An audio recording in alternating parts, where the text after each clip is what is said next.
And as I've got the SH101, I might as well stick it up against the L1 just so you can see how close they are. So just listen to a sawtooth to start with.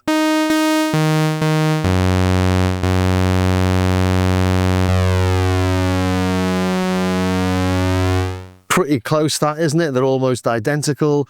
Let's go to the square or the pulse.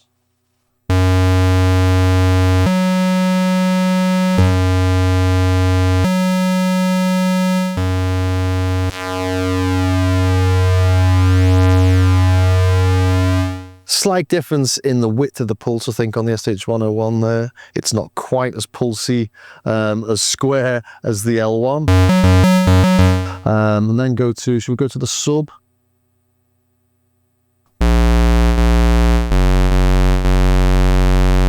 What's that on there? That's on minus an octave, so minus an octave. Bring in the sub.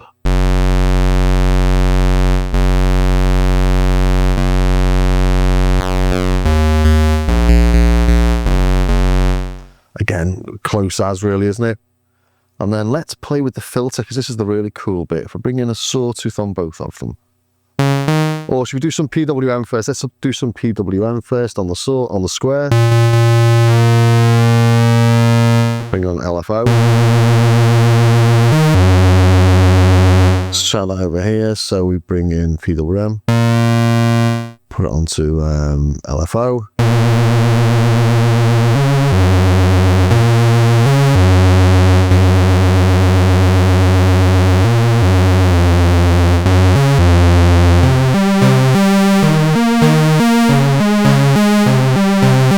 Again, super close that, and just putting that onto manual for a second and have a listen to the width, how wide it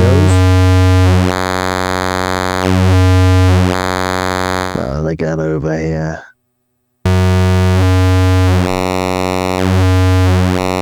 So the SH101 goes a bit thinner, doesn't it?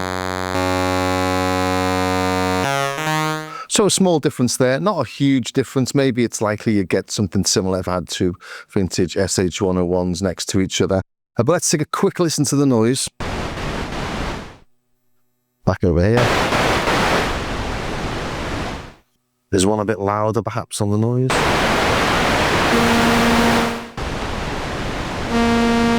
So I think the noise is a bit brighter on the SH101 and a little bit quieter compared to the other waveforms on the L1. You can see the spikes of the sawtooth popping up more on the L1 than they do on the 101. But yeah, the filter's the really cool bit. If I bring the resonance down on both of them, sorry, the frequency down on both of them. In fact, let's just listen to the filter on its own. Bring the keyboard modulation up. So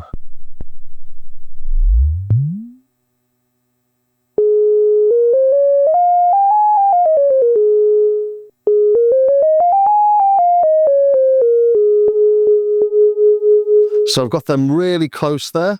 Actually, it's really difficult to get them that close. So there's a huge range you get from that cutoff frequency slider. But let's add an oscillator or a sawtooth really.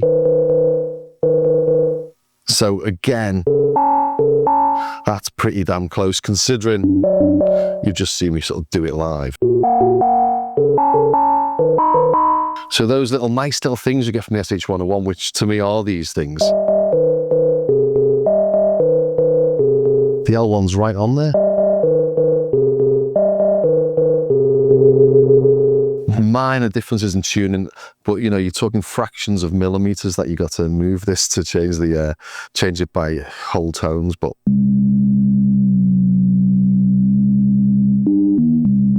beautiful way of getting a second oscillator. Try that again over here.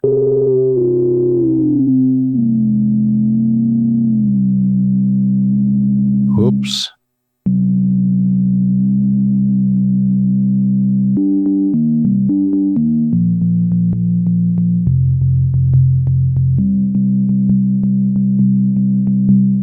It's hitting it every mark, isn't it? Let's bring up a sub into there as well. Where's the sub on that?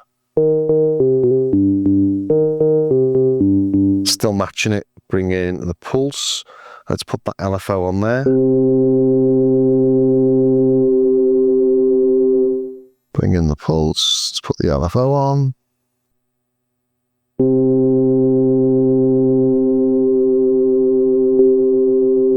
So everything I do, it's hitting its mark.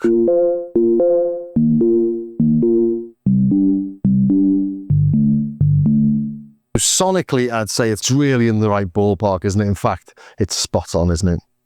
And just to show you the range of frequencies you get from these, this cut-off knob and why it's so difficult to do that. And if it wasn't sounded like an SH101, it wouldn't sound anything like this. But let's just watch your ears on this. We'll start low. Oh, turn the resonance up.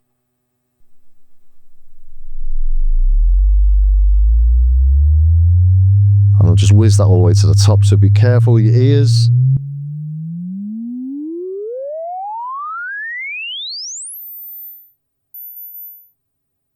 So that's stopping there at about 17 really annoying kilohertz. So let's try that over here. So there we go, start off low.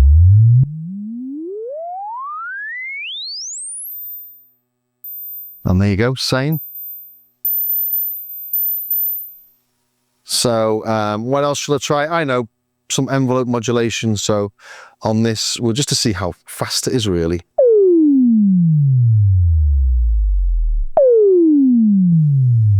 Keyboard modulation off. So let's do the same over here. Don't forget we've got envelope 1 on this, as well as envelope 2, so I want to match those. So matching them, I'm a little bit less total envelope 1 modulation on the L1. But if we play it,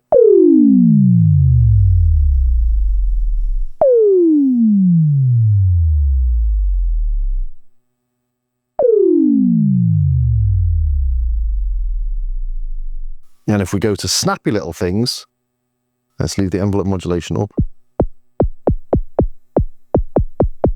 Do that here.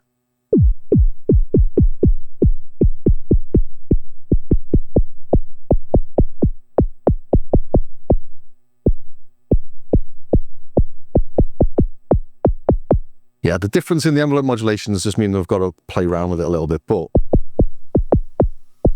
we're getting it, aren't we? If I bring this up a little bit, make that a bit longer. Play the wrong one.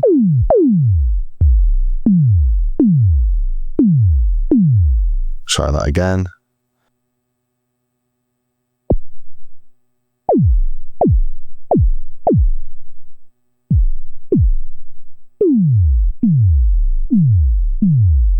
So I'm getting there, aren't I? So all those nice little things that you could do on the SH101, those snappy little percussive sounds, those raspy resonant tones, and then just matching the shapes.